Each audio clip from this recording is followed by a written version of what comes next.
Hey, what is going on guys? Father Gamer here and welcome back to some more Subnautica 2. Today I'm going to be showing you some more mods for the game, and these ones can definitely be considered quality of life mods, and they're actually good. So without any further delay, what do you say we jump in?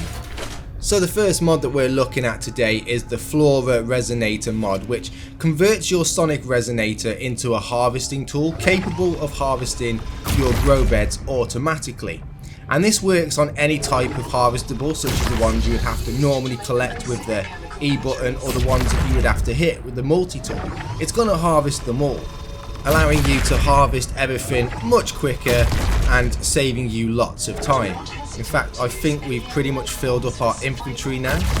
And you don't even need the upgraded sonic resonator to use this. You can use it with the first basic one that you get, making it a great quality of life tool, available as soon as you've unlocked the resonator. And our inventory is nice and full. Let's take a look at the next mod.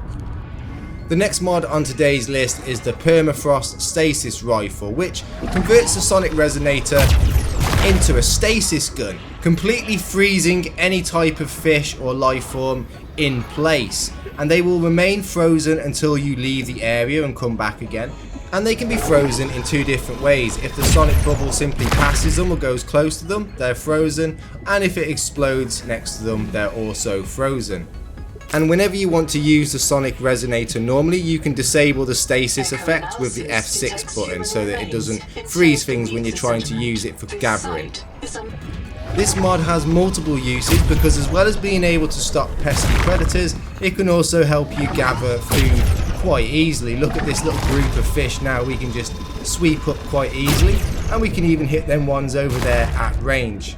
And as well as gathering food, this also makes it easier to scan some not so friendly targets. The mod states that you can configure it to allow you to use this on big leviathans, but it's not recommended because this will also cause them to de-aggro permanently, which would kind of ruin the experience a little bit, wouldn't it? The next mod we're looking at is the Material Painter mod, which allows you to repaint any part of your base with any of the very many materials that Subnautica 2 has to offer. And it's very easy to do. You just look at the piece you want and press the B key to bring up the material selection window.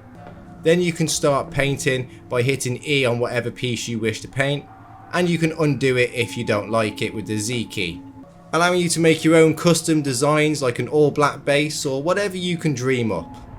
Okay, so for this next mod I've had to jump into a survival mode game because it involves building and resources, and we all know that in creative mode that means nothing, so we've had to come into survival just to be able to show off this mod. The mod we're looking at is the Global Storage Pull mod. Now I want you to take note that there's no storage lockers in here and my inventory is indeed empty.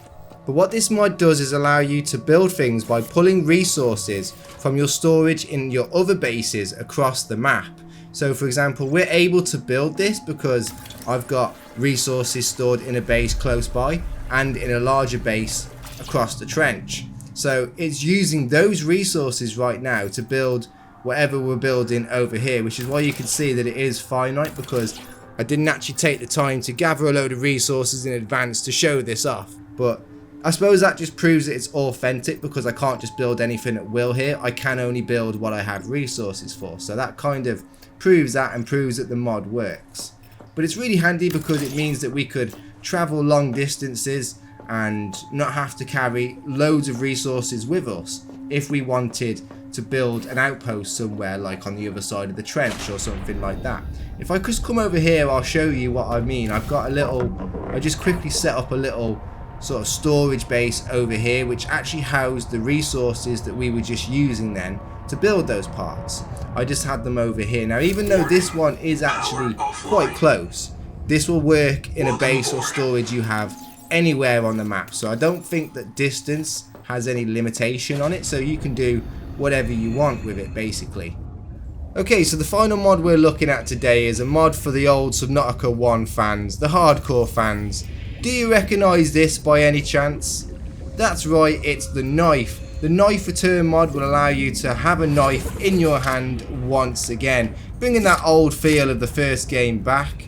Now of course, this is still just a multi-tool. Let's not be silly. It's still a multi-tool. It's going to behave like a multi-tool, and it has all the same animations of the multi-tool, which means that if you come over to a fish, unless you have the killable fish mod, it's still going to do nothing to them.